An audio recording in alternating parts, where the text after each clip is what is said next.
Baik, Assalamualaikum warahmatullahi wabarakatuh. Selamat siang dan salam sejahtera untuk kita semuanya. Mohon maaf untuk hari ini saya tidak bisa datang secara langsung bertemu dengan teman-teman, tetapi saya sudah menyediakan video yang sudah saya rekam terlebih dahulu agar pertemuan kita tetap terlaksana dengan baik tanpa harus mengganti dengan hari yang lain. Baik, setelah pada minggu yang lalu kita mengenal kekuatan diri dalam kaitannya dengan karakter UNER hebat, maka hari ini kita masuk ke materi baru, yakni tentang kesadaran diri. Untuk materi hari ini, kalau teman-teman sudah sempat melihat aula, ada 21 PPT yang disediakan, ada 3 topik utama di dalam menu yang ada, dan ada 1 YouTube yang harus teman-teman lihat. Jadi kalau boleh saya sampaikan secara singkat, ada 3 menu utama yang akan kita pelajari untuk mengenali diri sendiri atau yang disebut dengan kesadaran diri. Pertama adalah persoalan pengenalan diri dengan menggunakan model MBTI. Kemudian yang kedua, pengenalan diri dengan model Johari Window. Dan yang ketiga, kita akan membicarakan terkait dengan perilaku prestatif. Karena seperti kita ketahui bahwa salah satu hal yang nanti akan kita kerjakan dalam proses pembelajaran untuk pengembangan diri ini adalah bagaimana kita membuat peta terkait dengan jalan sukses yang akan kita raih sampai teman-teman nanti lulus dari masing-masing prodi di Universitas Erlangga. Sehingga salah satu tugasnya di mata kuliah ini nanti adalah membuat roadmap to prestasi, baik akademik maupun organisasi. Baik, saya coba menyampaikan beberapa hal. Tentu tidak semuanya akan saya sampaikan karena keterbatasan waktu, dan saya minta teman-teman untuk membaca sendiri, belajar sendiri apa yang sudah ada di dalam PPT ini, dan juga sambil mencari materi yang ada sebagai referensi, sebagai bahan belajar, karena sekarang saya yakin akses sumber belajar menjadi semakin mudah untuk kita dapatkan. Jadi, pada dasarnya, materi ini adalah materi yang berusaha membantu teman-teman semuanya untuk memberikan jawaban terkait dengan siapa aku sesungguhnya. Who am I? Itu adalah pertanyaan mendasar yang harus kita jawab dengan 2 model yang akan kita gunakan tadi. MBTI dan Johari Window, yang tentu saja dengan mengenal diri kita sendiri, itu akan memudahkan kita dalam menentukan langkah-langkah ke depan bagi impian-impian yang ingin kita wujudkan. Banyak orang yang tidak merasa beruntung dengan apa yang sudah dimilikinya. Padahal sekali lagi, Tuhan saja sudah menyampaikan bahwa sebaik-baik ciptaan Tuhan itu adalah manusia. Artinya, manusia itu adalah ciptaan Tuhan yang paling baik dan paling sempurna, dan oleh karena itu, sekali lagi, manusia yang mengenali dirinya sendiri, pada dasarnya dia sudah mengenal Tuhannya. Dia akan mampu mengembangkan dirinya sesuai dengan potensi yang ada dalam dirinya, yang sudah given, yang sudah kodo dan kodar, tinggal dikembangkan sampai kemudian kita akan mengatakan itu nasib, itu takdir setelah kita berusaha mencapai sampai titik yang terbaik apa yang kita mampu. Nah, terkait dengan menjadi diri sendiri, ini menjadi diri yang otentik adalah sepenuhnya menyadari siapa dirinya. Jadi, orang yang sudah merasa menemukan dirinya, orang yang sudah merasa memiliki jati diri, itu relatif tidak mudah terpengaruh oleh apapun, baik internal maupun eksternal, yang mempengaruhi kehidupannya. Mengapa? Karena dia sudah menyadari siapa dirinya. Meyakini kekuatan yang dimiliki, serta berani menampilkan identitasnya sebagaimana yang dikehendaki. Bahwa kita akan lebih mudah tampil apa adanya sesuai dengan kapasitas dan kapabilitas kita dibandingkan kita berusaha menjadi orang lain yang belum tentu hal itu cocok untuk keberadaan kita. Maka di sini kata kuncinya cintai dirimu sendiri. Menjadi otentik tetap menempatkan manusia sebagai makhluk sosial. Tidak bermakna ketika menjadi otentik, kemudian teman-teman menjadi makhluk aneh. Orang yang sulit diterima dalam komunitas. Asosial, tidak seperti itu. Dengan alasan just the way you are, love yourself, kemudian teman-teman harus terpisah dari lingkungan, tidak seperti itu.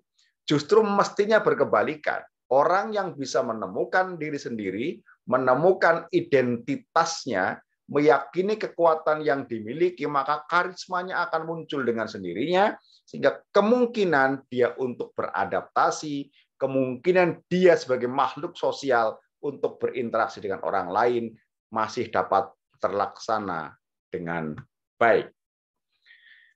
Mengapa mengenali diri sendiri itu menjadi penting? Ada beberapa hal ya. Pertama, menjadi diri sendiri membuat kita menjadi puas dalam menjalani hidup. Ya. Kemudian menjadi diri sendiri membuat kita peka terhadap permasalahan yang dihadapi dan menemukan solusi. Ingat bahwa yang namanya masalah tidak akan pernah lebih besar dari potensi yang kita miliki. Masalah tidak akan lebih besar dari kemampuan dan kekuatan yang kita miliki. Karena apa? Janji Tuhan sendiri ada di sana. Tuhan tidak akan menguji suatu kaum, tidak akan menguji seseorang melebihi kemampuan yang ada dalam dirinya.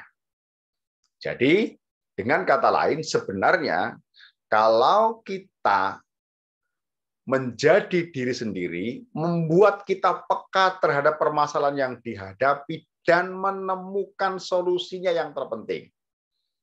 Jadi, bukan waktunya hidup ini untuk mengeluh dan mengadu.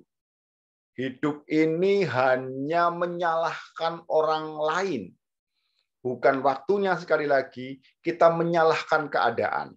Tapi kita harus berpikir positif bahwa apapun masalah yang kita hadapi, kita pasti bisa menemukan solusinya. Bahkan ya, orang nulis skripsi itu kan diawali dari latar belakang masalah.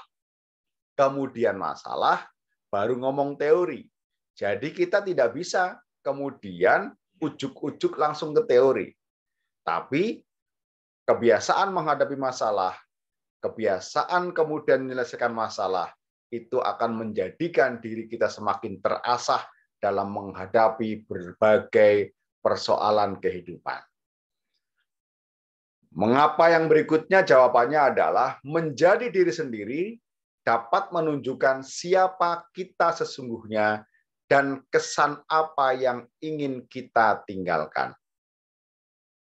Harimau mati meninggalkan belang, gajah mati meninggalkan gading, maka Anda sebagai apapun, intelektual muda, akademisi muda, mati akan meninggalkan apa? Kan kira-kira begitu ya.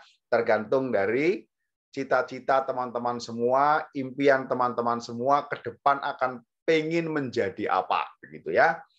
Menjadi diri sendiri menunjukkan perilaku yang sesuai dengan identitas kita yang sesungguhnya.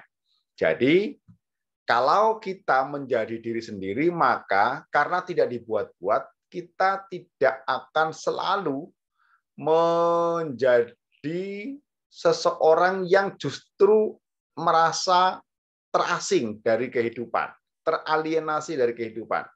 Karena kita memang selalu tampil apa adanya, menyampaikan diri kita keluar sebagaimana yang memang ada dalam kapasitas dan potensi kita, tanpa harus merasa bersalah, tanpa harus merasa minder, tanpa harus merasa bahwa kita tidak sama dengan mereka, karena pada dasarnya sekali lagi, tiap-tiap dari diri kita sebenarnya punya potensi yang sama baiknya dengan orang lain untuk berhasil, untuk sukses, dan untuk berkembang.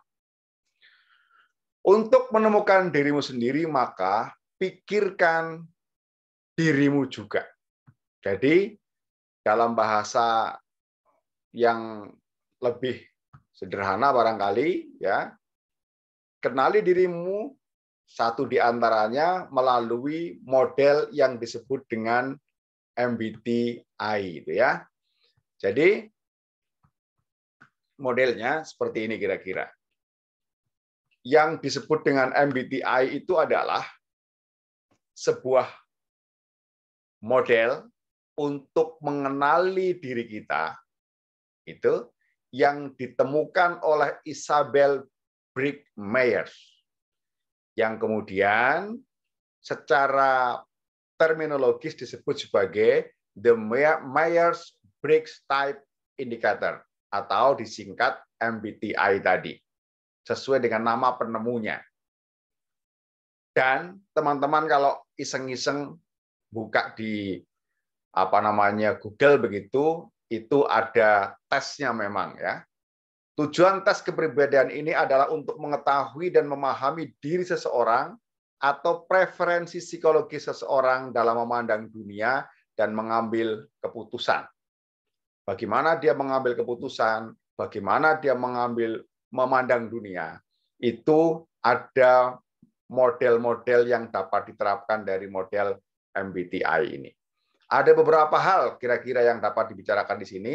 Pertama, sumber energi, kedua, sumber informasi, ketiga, pengambilan keputusan, dan kemudian eksekusi tindakan. Ya, jadi ada 4 hal kira-kira yang dapat kita pelajari. Di sini kita mulai dari sumber energi. Kalau dari sumber energi kita bisa membedakan antara, ini sudah sangat terkenal dan saya pikir menjadi istilah yang sangat umum terkait apa yang disebut dengan ekstrovert dan introvert. Pribadi yang ekstrovert adalah pribadi yang fokus pada dunia luar, kejadian, benda, atau orang. Sementara pribadi yang introvert adalah pribadi yang fokus pada dunia dalam, refleksi, pemikiran, dan perasaan. Ya. Nah, ini dapat teman-teman jawab nantinya terkait dengan apa yang ada dalam kotak ini. Ya, misalnya, cek pernyataan ini. Nanti setelah selesai kegiatan belajar mengajar ini, teman-teman bisa cek. Misalnya, apakah Anda terkategori orang yang akan bersemangat jika berada di tengah-tengah orang banyak, atau justru sebaliknya, Anda akan bersemangat jika memiliki waktu sendiri? Nanti dapat dipilih. Anda bisa menilai diri sendiri, Anda masuk yang kiri atau yang kanan. Apakah Anda suka jika menjadi pusat perhatian, atau justru Anda tipikal orang yang menghindari untuk menjadi pusat perhatian? Jawab nanti ya. Apakah Anda cenderung akan mengutarakan pendapat Anda, atau Anda tipikal orang yang memikirkan masak-masak apa yang sedang dipikirkannya? Dalam sebuah forum diskusi misalnya, tidak semua orang itu berani mengangkat tangan dan kemudian bertanya. Apakah Anda terkategori pribadi yang lebih banyak bicara daripada mendengarkan? Atau kebalikannya, Anda menyajikan informasi personal kepada orang-orang tertentu saja? Apakah Anda terkategori orang-orang yang berkomunikasi dengan antusias, menyajikan informasi personal untuk orang lain lebih terbuka, atau sebaliknya, menyajikan informasi personal kepada orang-orang tertentu saja, tidak orang banyak, lebih banyak mendengar daripada berbicara, yang kiri tadi lebih banyak berbicara daripada mendengarkan, menjaga antusiasme untuk dirinya sendiri. Ya, cek pernyataan ini dan nanti teman-teman bisa menganalisis masuk ke yang mana. Ya. Berikutnya, kan tadi ada 4 ukuran ya. Sumber informasi. Di sumber informasi ini ada 2 hal. Ya. Jadi ada terkait dengan intuition dan sensing. Menggunakan intuisi dengan melihat gambar besar dari sebuah persoalan atau menggunakan panca indera runtut dan detail. Kira-kira hal reflektif yang dapat teman-teman lakukan modelnya seperti ini ya. Yang dapat dilakukan. Yang sebelah kiri dulu, yang sensing. Ya. Cek nanti apakah Anda masuk yang kiri atau yang kanan. PPT ini sudah ada di aula dan teman-teman bisa mengeceknya sendiri nanti. Pertama, apakah Anda terkategori orang yang mempercayai yang real dan konkret, menyukai ide baru jika itu dapat diterapkan, menghargai realisme dan common sense, ya, cenderung spesifik dan detail dalam mendeskripsikan, menyampaikan informasi tahap demi tahap. Kalau itu yang Anda miliki karakternya, maka Anda terkategori sensing. Ya. Sebaliknya, jika yang terjadi yang sisi kanan, Anda tipikal orang yang mempercayai inspirasi, menyukai ide baru dan gagasan dengan caranya sendiri, menghargai inovasi dan imajinasi, cenderung untuk general, menggunakan analogi atau metafor, menyampaikan informasi yang terkadang loncat-loncat dan tidak runtut, maka Anda masuk ke yang sisi kanan. Nanti tentu saja teman-teman juga punya referensi-referensi yang lainnya, ya, yang biasanya disampaikan terkait dengan pengguna otak kiri, otak kanan, dan sebagainya. Termasuk cara kita belajar. Di teori-teori belajar itu kan ada yang teori orang yang model belajarnya itu kinestetik, ada yang auditory, begitu kan, ada yang visual dan sebagainya. Tentu tidak dapat kita samaratakan. Kemudian yang berikutnya adalah, ya, bentar biar nggak menutupi ya, pengambilan keputusan. Ada yang thinking, ada yang feeling. Berjarak, menilai secara rasional karena thinking tadi ini. Ada yang mendekati, menilai dengan empati untuk orang yang menggunakan feel. Ya. Apakah yang satu lebih baik daripada yang lain? Belum tentu juga. Cek pernyataan-pernyataan ini sekali lagi ya. Anda cenderung masuk yang T atau yang F. Apakah Anda terkategori menjaga jarak? Tidak membawa permasalahan menjadi personal ketika berinteraksi dengan kawan-kawannya. Saya membacanya agak cepat ya, mohon maaf. Nanti teman-teman dapat membaca sendiri, mengulang lagi, karena yang terpenting sebenarnya adalah refleksi yang teman-teman lakukan untuk menentukan kesadaran diri, who am I-nya tadi. Sebenarnya aku ini siapa? Ya, itu penting dipahami.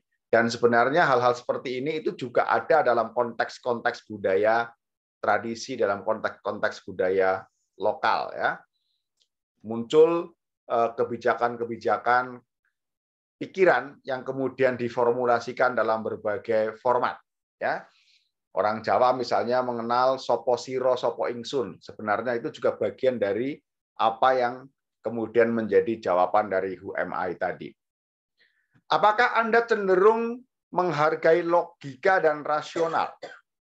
Cenderung lebih kritis, mempertimbangkan hal-hal yang sebenarnya walaupun terkadang menyakitkan. Cenderung asertif atau sebaliknya, mempertimbangkan perasaan orang lain dalam berkomunikasi. Jangan-jangan nanti kalau ini saya sampaikan nanti, itu ya, meskipun itu sebuah fakta dan kebenaran. Apakah Anda tipikal orang yang menghargai empati dan harmoni dalam relasi? Itu dianggap lebih penting dibandingkan mempersoalkan hal-hal yang secara logis sebenarnya misalnya itu tidak menguntungkan Anda. Apakah Anda terkategori orang yang lebih mudah mengapresiasi apa yang sudah dilakukan orang? Apakah Anda tampak lebih emosional jika menyampaikan informasi? Kalau bercerita tentang kesedihan yang dialami seseorang, Anda ikut melangsa, meneteskan air mata dan sebagainya, atau menyampaikannya dengan bahasa yang datar dan biasa-biasa saja. Temanku kemarin mati kena COVID dengan penyampaian yang seperti tidak terlihat empati di dalam cara pengucapannya. Atau Anda cenderung kurang asertif. Tanyakan pada diri Anda, nanti Anda yang akan menemukan identifikasi Anda itu sebenarnya masuk kategori yang mana. Ya. Saya lanjutkan sekali lagi, agak cepat ya, supaya semua tersampaikan. Eksekusi tindakan, apakah persaving atau judging tadi ya, fleksibel dan spontan atau terencana dan terjadwal. Kalau ada tugas misalnya begitu yang diberikan dan dibebankan ke teman-teman, apakah teman-teman cenderung mengerjakannya di detik terakhir, cerdas jika terdesak begitu, atau harus merencanakan jauh-jauh hari. Sehingga kalau tidak terencana jauh-jauh hari, khawatirnya nanti tugas-tugas yang ada menjadi berantakan dan tidak sesuai dengan skedul yang Anda miliki. Ada orang yang modelnya spontan begitu ya. Hari ini masih ikut kegiatan belajar mengajar dengan saya, tiba-tiba nanti malam sudah posting berada di Gunung Bromo misalnya. Itu tipikal orang yang spontan dan fleksibel. Tetapi ada orang yang untuk berangkat ke Gunung Bromo itu memerlukan perenungan sampai 4 bulan, 5 bulan. Kapan akan berangkat, yang dibawa apa saja, kita cari waktu yang paling tepat. Jadi begitu banyak pertimbangan yang dilakukan untuk sampai ke Gunung Bromo. Tapi banyak teman-teman kita yang lagi-lagi tadi pagi, tadi sore masih ngopi dengan kita, besok dia sudah posting sedang berada di sebuah tempat yang nun jauh di sana. Nah, Anda termasuk yang mana? Ya, tentu saja ada indikator yang dapat dijawab dari sini. Itu. Pernyataan-pernyataan ini dapat mengidentifikasi kita sebenarnya masuk kategori yang mana. Apakah kita terkategori orang yang memiliki perencanaan yang jelas terhadap apa yang kita inginkan, apa yang kita cita-citakan, apa yang menjadi imajinasi kita ke depan, apakah memiliki perencanaan yang jelas?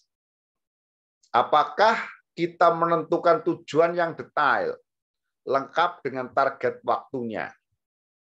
Kalau pengen jadi sultan setelah lulus dari Erlangga, kira-kira begitu, maka dalam pikiran Anda kapan akan memulai untuk sampai ke gelar sultan tadi?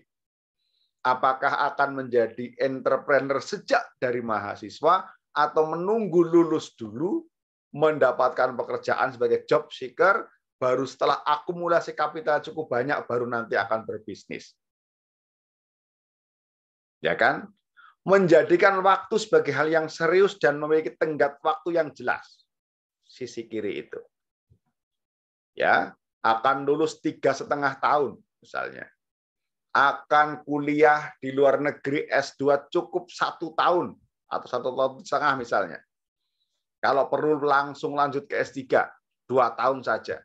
Sehingga dalam usia yang relatif muda, 23-25 tahun begitu, barangkali sudah menjadi doktor termuda di Indonesia. Misalnya begitu. Dalam bekerja, lebih terstruktur itu yang sisi kiri. Terencana terstruktur. Yang sebelah kanan, suka memberikan opsi terbuka. Jadi ada orang yang ditanya, nanti kepengen jadi apa? Jawabannya tergantung kemana air mengalir, kan begitu. Itu contoh orang yang suka memberikan opsi. Lebih fleksibel terhadap tujuan yang telah ditetapkannya.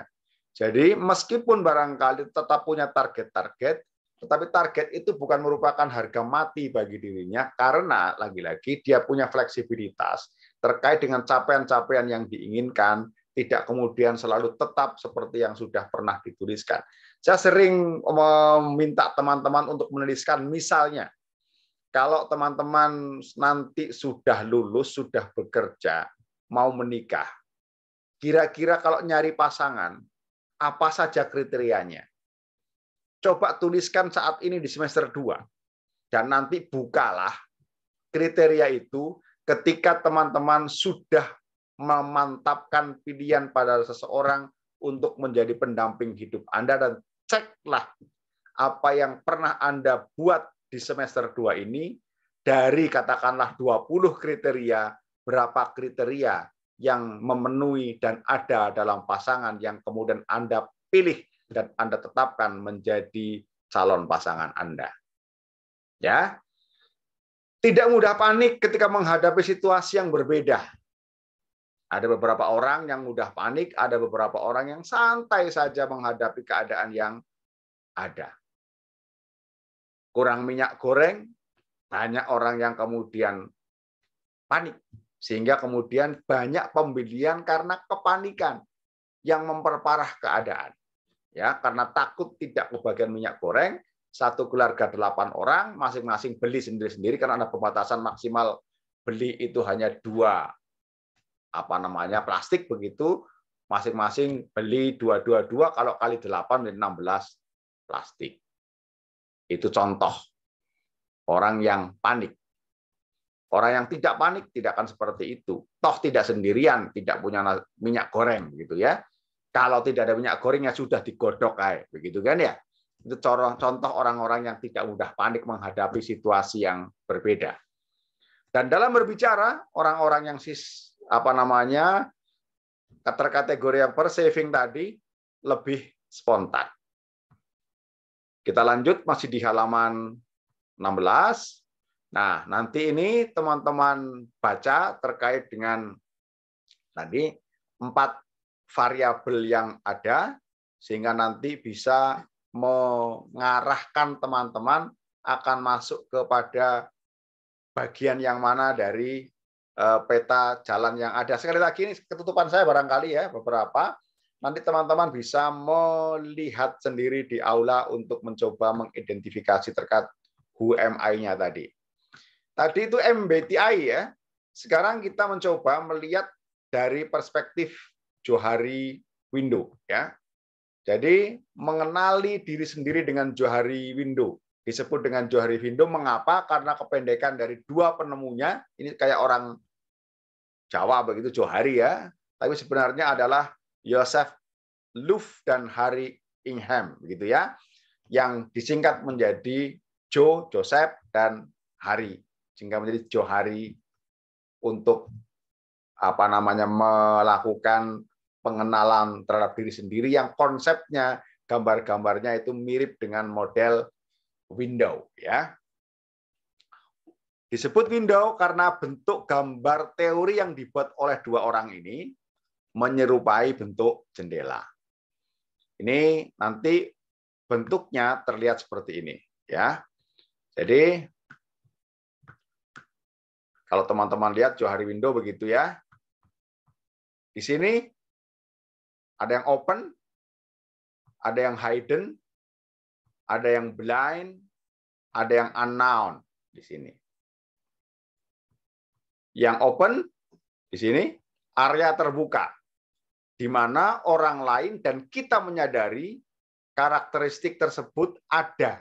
Contoh, saya dan teman-teman saya sepakat bahwa saya adalah seorang yang ramah.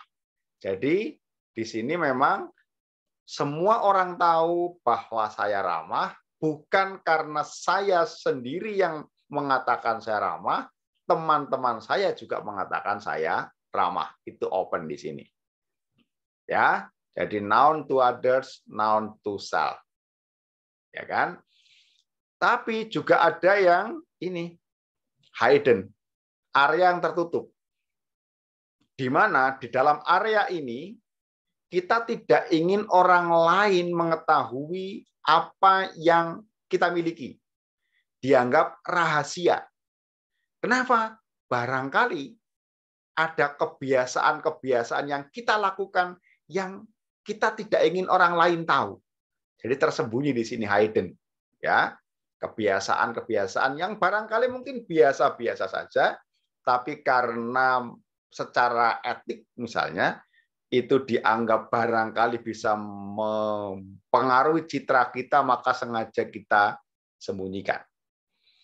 Ada juga yang disebut dengan area unknown di sini, yakni area di mana baik kita maupun orang lain tidak tahu.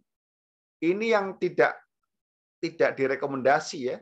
Potensi yang kita miliki tapi belum disadari oleh orang lain maupun diri sendiri.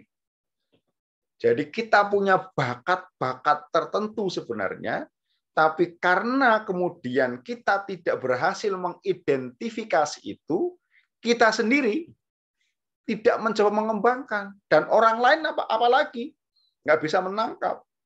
Padahal sebenarnya barangkali kita punya bakat tertentu yang jika dikembangkan, itu akan menjadi sumber potensi pengembangan diri kita. Ingat bahwa di era disrupsi ini, hampir semua profesi mendapatkan apresiasi yang sangat baik, yang kadang-kadang beberapa tahun lalu profesi-profesi itu tidak dapat kita bayangkan, tapi hari-hari ini profesi-profesi tersebut menjadi sesuatu yang sangat luar biasa perannya, dan bahkan juga pencapaiannya dalam kehidupan para pelaku-pelakunya. Sekali lagi, zaman saya masih anak-anak, zaman saya masih sekolah, kalau ditanya dan diminta mengisi kuesioner oleh guru, ditanya pengen jadi apa, jawabannya hampir semua sama. Tentara, polisi, insinyur, dokter, guru. Seolah-olah bahwa di dunia ini profesi untuk hari depan yang ada hanya profesi itu. Tetapi kita sangat tahu bahwa di era disrupsi sekarang ini begitu banyak profesi-profesi baru yang sekali lagi 10-15 tahun lalu tidak pernah kita bayangkan akan ada profesi seperti itu. Misalnya, dulu tukang pijet, kata-kata tukang pijet itu kan konotasinya cenderung negatif.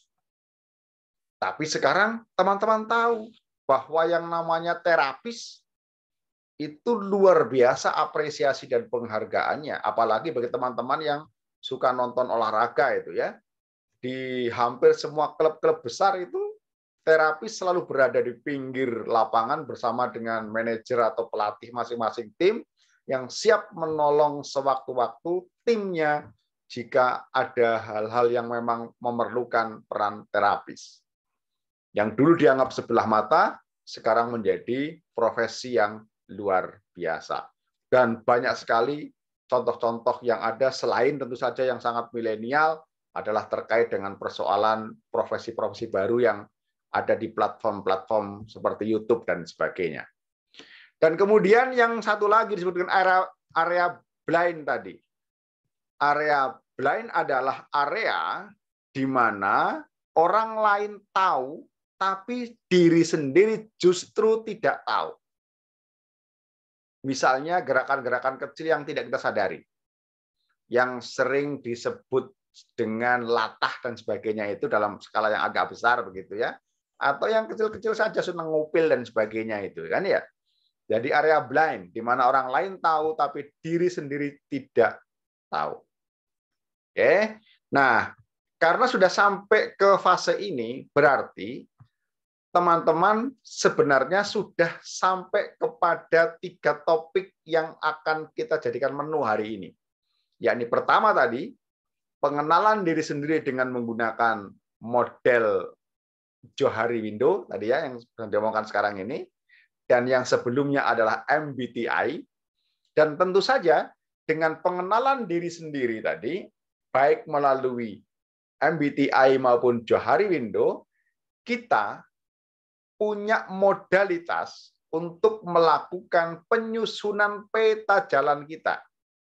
Supaya sekali lagi, kita bisa memiliki perilaku prestatif.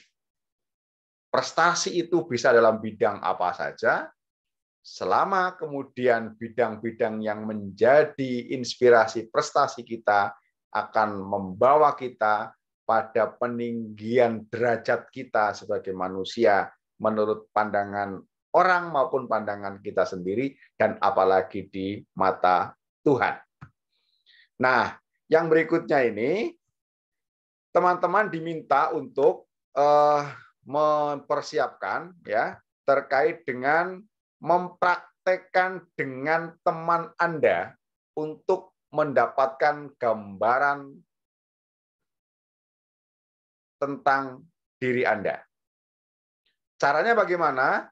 Silahkan lakukan sesuai dengan yang ada pada channel YouTube yang dapat diklik ini. Ini diklik, kemudian praktekkan dengan teman Anda untuk mendapatkan tambahan gambaran tentang diri Anda. Nah, tentu saja apa yang saya sampaikan barangkali tidak komprehensif dan tidak lengkap dibandingkan kita bertemu langsung, karena kalau ketemu langsung, begitu ada hal yang perlu dikonfirmasi, tentu dapat ditanyakan secara langsung. Tetapi saya mohon maaf sekali lagi, hari ini memang tidak bisa datang secara langsung, dan oleh karena itu saya sengaja mencoba tetap hadir di tengah-tengah teman-teman dengan cara asinkronus seperti ini. Mudah-mudahan teman-teman bisa menerima, dan nanti setelah ini, sekali lagi teman-teman bisa mempraktekkan ini dengan teman Anda, pilih di kelas ini saja untuk mendapatkan tambahan gambaran tentang diri Anda. Dan saya berharap Anda semua juga bereksperimen untuk menjawab semua kisi-kisi yang tadi di atasnya terkait dengan MBTI tadi ya, maupun yang Johari Window. Teman-teman bisa mendeskripsikan diri Anda. Sebenarnya akan lebih baik lagi andai kata teman-teman sudah punya channel YouTube dan kemudian siapa diri Anda, who am I-nya itu cobalah teman-teman deskripsikan dalam rekaman singkat, unggah di YouTube masing-masing, dan linknya ditaruh di assignment dalam bentuk online text. Selain mempraktekkan yang ini ya, tapi barangkali yang perlu laporkan ya identifikasi yang atas tadi, yang who am I-nya itu. Berdasarkan kriteria-kriteria yang ada, mana yang Anda centang, mana yang itu gue banget begitu, coba sampaikan dalam bahasa verbal. Sehingga sekaligus teman-teman belajar untuk mengkomunikasikan siapa diri Anda dalam bahasa yang lebih mudah dipahami orang. Karena judul kuliah kita juga komunikasi dan pengembangan diri. Teman-teman yang pintar bahasa Inggris bisa disampaikan pakai bahasa Inggris. Teman-teman yang pintar bahasa Perancis silakan sampaikan pakai bahasa Perancis. Yang pintar bahasa Arab bisa disampaikan pakai bahasa Arab. Pak Puji ngerti misalnya, jangan khawatir, di Fakultas Ilmu Budaya itu ada dosen bahasa Arab, ada dosen bahasa Perancis, dan tentu saja karena kami punya sastra Inggris, punya sastra Jepang atau studi kejepangan, kami punya semua sumber daya, apapun bahasa yang digunakan, insya Allah itu akan dapat kami tangkap. Jadi kira-kira begitu ya materi hari ini yang dapat saya sampaikan. Sekali lagi saya mohon maaf karena tidak bisa hadir secara langsung. Dan sekali lagi, yang berikutnya teman-teman bisa melakukan tadi, mendeskripsikan siapa adanya Anda. dengan berdasarkan apa-apa yang ada ukurannya di dalam PPT yang ada di dalam aula. Setelah dibaca, deskripsikan diri Anda dalam bahasa verbal, direkam, tidak harus menggunakan alat yang canggih begitu, pakai kamera HP biasa, tidak ada masalah, mau dibuat yang bagus juga boleh, pilihannya ada dua, boleh di YouTube-kan, linknya ditaruh di assignment ya, dan atau tadi kalau nggak punya YouTube, unggah saja di Google Drive masing-masing dan linknya juga ditaruh di assignment yang akan saya buatkan setelah ini. Paham ya? Jika nanti ada hal yang tidak paham, teman-teman bisa bertanya di WA Group. Dan saya sangat berharap teman-teman tidak lupa isi presensi lagi. Ya, beberapa teman selalu japri setelah kegiatan belajar mengajar selesai, baru lapor kalau lupa tidak isi presensi. Dan itu sangat tidak baik karena maknanya nanti yang akan mengisikan presensi itu saya. Dan itu sekali lagi dalam beberapa hal menjadi tidak baik karena ketika ada audit pasti akan muncul pertanyaan mengapa mahasiswa tersebut diisikan presensinya, atas dasar apa dan sebagainya.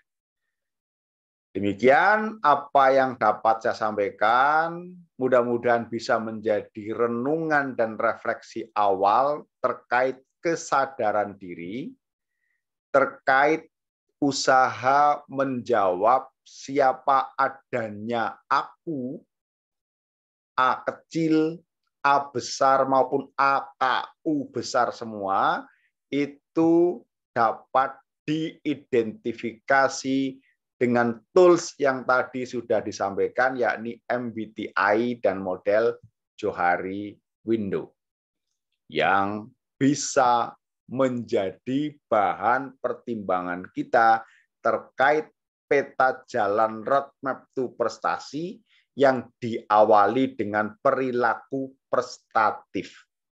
Ya, karena baik saja tidak cukup, karena Anda harus memberikan yang terbaik, bukan sekedar baik. Terima kasih atas perhatiannya. Mohon maaf atas segala kekurangan yang ada. Salam sukses, salam sejahtera, dan selamat mengembangkan diri. Selamat siang, selamat sore. Assalamualaikum warahmatullahi wabarakatuh. Salam kebajikan dan salam budaya. Saya akhiri. Sampai ketemu kembali di minggu yang akan datang.